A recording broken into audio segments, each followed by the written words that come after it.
વડોદરા શહેરના ગોરવા ખાતે આવેલ લક્ષ્મીપુરા ગામના લોકો દ્વારા છેલ્લા 11 વર્ષથી નિઃશુલ્ક ગરબાનું આયોજન કરે છે. બાળકોમાં સનાતન સંસ્કૃતિની ઓળખ અને સમજ આવે તેવા હેતુ સાથે વેશભૂષાનું પણ અહીં આયોજન કરવામાં આવે છે. વડોદરા શહેરના લક્ષ્મીપુરા ગામમાં છેલ્લા 11 વર્ષથી ગામના હરસિદ્ધિ માતાના મંદિર પાસે ગરબાનું આયોજન થતું આવ્યું છે. 11 વર્ષથી ગામના લોકો એક પણ રૂપિયો લીધા સિવાય નવરાત્રિમાં ગરબાનું આયોજન કરે છે. હરસિદ્ધિ માતાના મંદિર તેમજ નવરાત્રિમાં ગ્રામજનોએ એકબીજાના વાર નક્કી કરીને મૂક્યા છે, જેથી પ્રથમ દિવસથી લઈ નવરાત્રિના 9મા દિવસ સુધી સમગ્ર દિવસો અલગ અલગ ગ્રામજનોને ફાળવવામાં આવ્યા છે. 11 વર્ષથી લક્ષ્મીપુરા ગામમાં શેરી ગરબાની રમઝટ બોલવામાં આવે છે.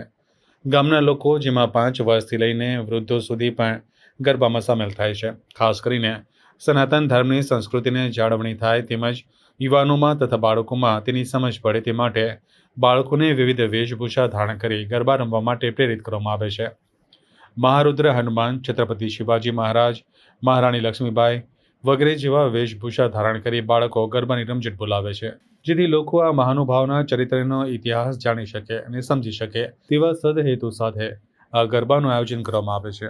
કે આપણી ભારતીય સંસ્કૃતિ પ્રમાણે એવું કહેવાય કે નવરાત્રી દરમિયાન પરંપરાનું આપણે એક આયોજન કરીએ તો આમાં શિવાજી છે, મહારાણા પ્રતાપ છે, ઝાંસી કી રાણી છે, હનુમાન છે, આવા ચરિત્ર વિશે એમ કે બાળકોમાં જાગૃતતા આવે એટલે વેશભૂષાનો આજનો દિવસનું અમે આયોજન કર્યું છે એમ, અને બધા બાળકોએ ઉત્સાહથી ભાગ લીધો છે એમ.